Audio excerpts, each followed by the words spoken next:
My name is Jessica, and I'm 49 years old. I've been married to my husband Ethan for 20 years, and since our son left home last year to attend a university in another state, I've had more free time. However, I started working part-time because we needed to send money to our son. I had been a stay-at-home mom since giving birth to him, so at first, I struggled with many things.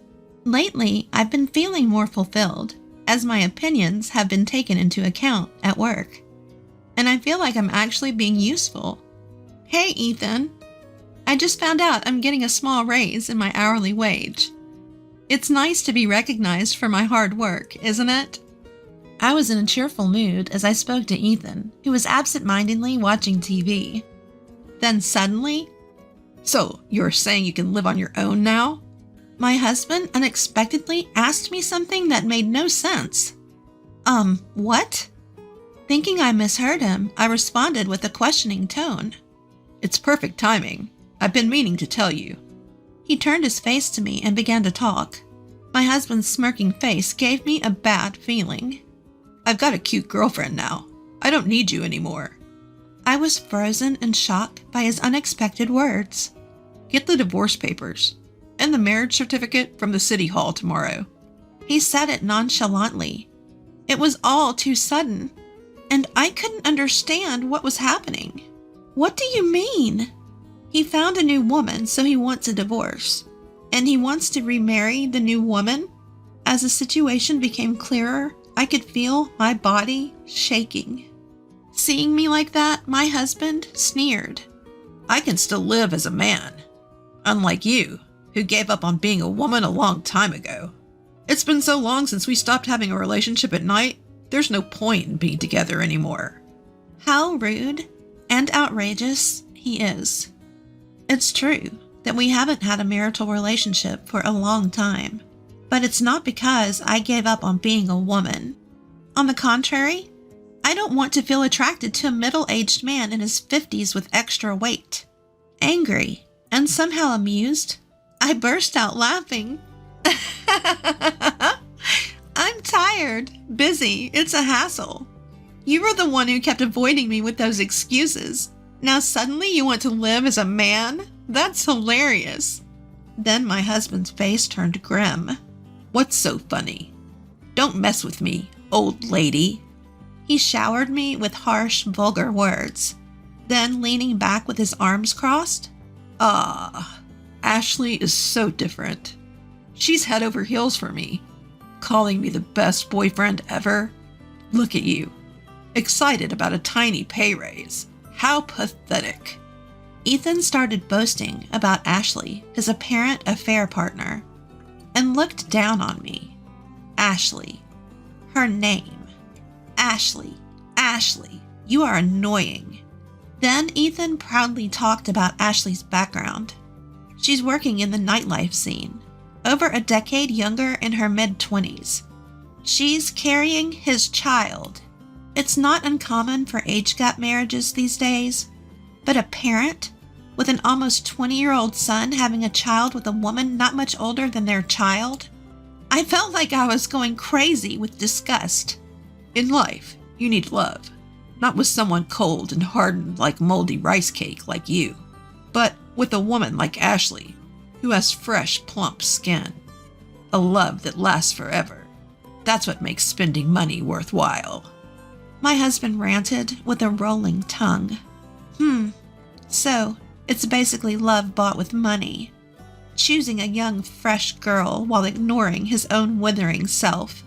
I see. So you switched to a young, unwise girl who's after money and doesn't mind having an affair with a married man. When I pointed that out, my husband shouted, spitting in anger. "It's not about money, it's about love." And he angrily spat out the words. "Anyway, I'm serious. I need to marry Ashley as soon as possible and reassure her. You pack your stuff and get out." Wow. He's only focused on his own convenience. I was speechless and dumbfounded. At the same time, it started to seem rather ridiculous to me, because the last time this person used the word love towards me was ages ago. I'm sure with that new girl, Ashley, after a while, he won't even show any reaction. With time and age, such fleeting feelings are bound to fade away. In fact, the harsh words my husband is throwing at me now will be directed at Ashley next. Really? You're pathetic. I should have noticed before we got married. When I think about it, I've taken on all the housework and childcare by myself. My husband, who never helped, but also just criticized me for not doing this or that, has changed a lot. Even though it was a time when it was taken for granted, there wasn't even a single word of appreciation, let alone love. And now, he's discarding me, who has tried so hard, and moving on to a younger woman. I couldn't believe it was a sane decision, but Ethan seemed to take my words as just sour grapes. Well, then there's no problem. Anyway, we'll fill out the paperwork on the next day off. Make sure you have both ready. And with that, he locked himself in the room. For several days after that, I spent sleepless nights and couldn't stop the tears of frustration. Still, outwardly, I pretended not to be bothered. On the next day off, my husband actually invited the other woman to our house. Hi there, Ethan's old wife. I came to help with the paperwork. The woman named Ashley, who casually sat on the sofa and hummed, crossed her legs arrogantly. As my husband said, she had smooth skin, and her confidence in her appearance was evident from her behavior. Being a night worker, her flashy makeup and overly revealing clothes were designed with a dangerously low-cut neckline. Her tight skirt was so short that even I, as a woman, didn't know where to look. But I felt that she didn't really love my husband. If my intuition was correct, her goal was surely I, who had already prepared for divorce, faced her. I didn't intend to resist, but I felt something off about her behavior. Ashley, right? Did you start dating Ethan knowing that he's married? Calling me an old wife means you understand each other's positions, right? She laughed loudly and said, I'm not stupid. You know, don't underestimate me, you old lady. You're the one who's going to be dumped. I'm going to be Ethan's wife from now on. See, it's a simple story. She smirked and talked down to me in a lisping tone. Well, I'm glad you answered so smoothly. I managed to record it too. So that means you also know that I can claim compensation from you, right? I showed her the recorder I was using to record our conversation. She made a face and complained to my husband. Ethan, you said she wouldn't bother us, right? This isn't what we agreed on. She complained to my husband. My husband tried to calm her down, saying, Calm down. Don't worry. I've got it all planned. Right, Ashley? Don't be mad. Ethan, Ashley, their conversation was really sickening. As I made a disgusted face, my husband brought out some documents. Write the divorce papers with these conditions. They listed the conditions for the divorce, including alimony and pension division. You're giving $230,000 to this old lady? That'll take away from my share. Even without questioning, she openly revealed her thoughts. As she repeated, It'll take away. I was convinced. Her goal was my husband's inheritance from his father, which he was currently processing. Well, Ashley, this includes child support. My husband tried to comfort her, even though she didn't look happy. To him, her blatant behavior seemed cute. So, it's like a severance pay. Expensive, huh? I struggled to control my anger that had reached its peak. Anyway, I was sure of my intuition and said, If you're willing to put these conditions in a notarized document, I'm fine with it. Also, I'd like the payment in a lump sum. I added that. I kept my response minimal, and my husband, knowing that our conversation was being recorded, agreed to these terms. Are you satisfied now? While I was talking to my husband, that woman had been bored and urged us to finish the divorce papers. Old lady, make sure to leave by the end of the month, okay? I'm canceling my current place. Once the notarized document is ready, I'll submit the divorce papers. I'll leave as soon as that's done. As I replied, She grumbled with dissatisfaction and reluctantly left. Eventually, the notarized document was finalized, and my husband and I divorced. Then, as if she had been waiting for it, that woman came to kick me out. "Come on, hurry up and leave, don't dawdle." She laughed and seemed to be enjoying herself. "I just submitted our marriage registration. Now I'm Ethan's wife. This wonderful house is all mine." Reluctantly, I handed her the keys to the front door. Before leaving, I wanted to confirm something and asked, "Isn't Ethan the same age as your parents? If you call me an old lady, since he's older than me, he is an old man. Why did you choose him as your marriage partner?" I asked. Her answer was exactly what I expected. "Ethan is a division manager at a top-tier company. This house is a recently renovated property near the station. It's a stylish single-family home, and I'll change the furniture to suit my taste." She was daydreaming. "Ethan will treat me like a princess. He's not handsome and is an old man, but he said he'd buy me anything I want. My future is secure with this." She smirked with satisfaction as if to mock me. "I hope everything goes as you wish." With a sigh, I left the house I had lived in for many years. I moved to a dormitory at a certain university. I was hired as a live-in dormitory mother, which is quite rare these days. Actually, before that, I had been working part-time at a company cafeteria. When I explained my situation and my desire to start a new life alone in a distant place, my boss, who appreciated my work, helped me find this opportunity. I gratefully accepted the job at the dormitory, which had just become vacant due to an employee's retirement. I'm so glad I got my nutritionist certification. The rent and utilities are super cheap. Though I don't have much free time to go out, it's a comfortable and fun workplace. About 3 months into this new life, I received a phone call from my ex-husband. "Mom is in bad shape. Can you help with her care?" How could he say such a thing? "We are strangers now. It's your young wife's responsibility to take care of her." When I pointed out the obvious, he said, "Ashley is pregnant. Mom has dementia and throws things, so it's dangerous." He said, "So it's okay for her to throw things at me." That's some twisted logic, but I flatly refused. "Don't call me anymore. We have nothing to do with each other."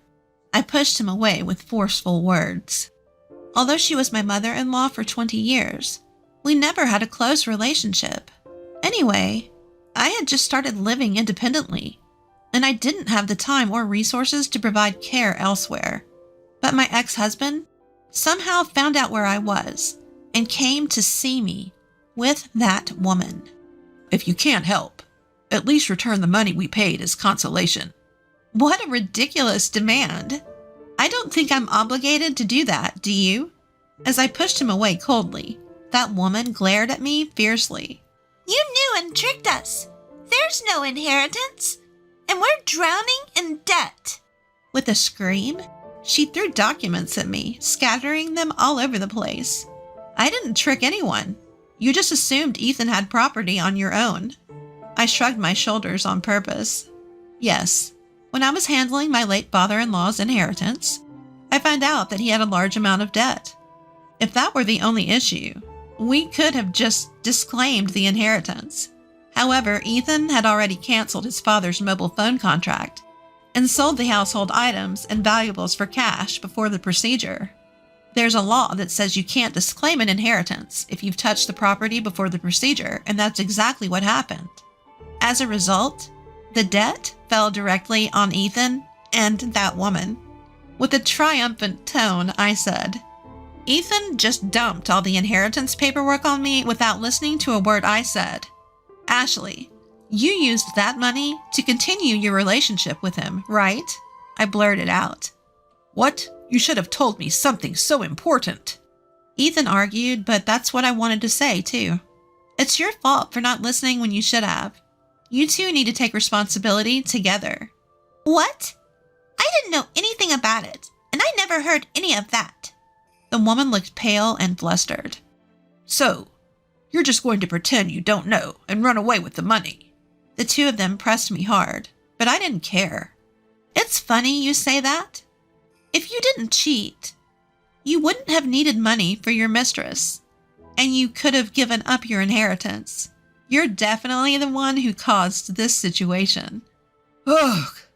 He groaned and backed away.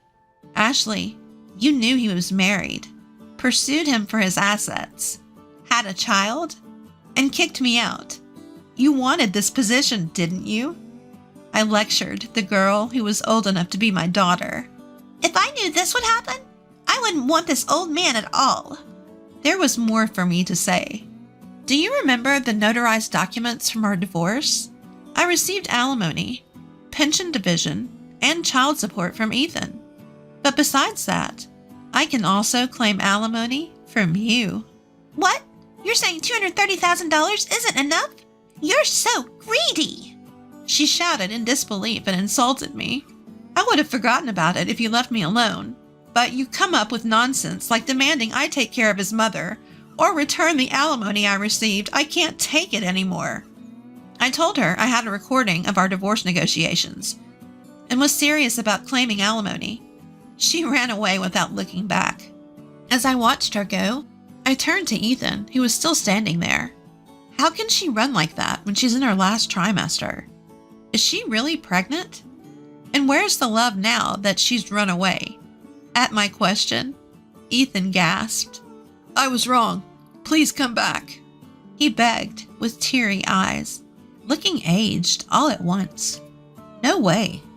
Please leave. Jessica. My ex-husband sobbed, and as pitiful as he was, he didn't deserve any mercy considering his past actions. Later, just as I expected, the woman disappeared, leaving only a divorce notification behind. It seems her pregnancy was a lie, too. My ex-husband was left to handle his debt and care for his mother alone, and he withered away from stress and overwork. As for me, I found my calling as dorm mother for kids the same age as my son, and people have been telling me I look younger lately. From now on, I'll live honestly without arrogance or scheming. Everyone, please be careful when getting a divorce.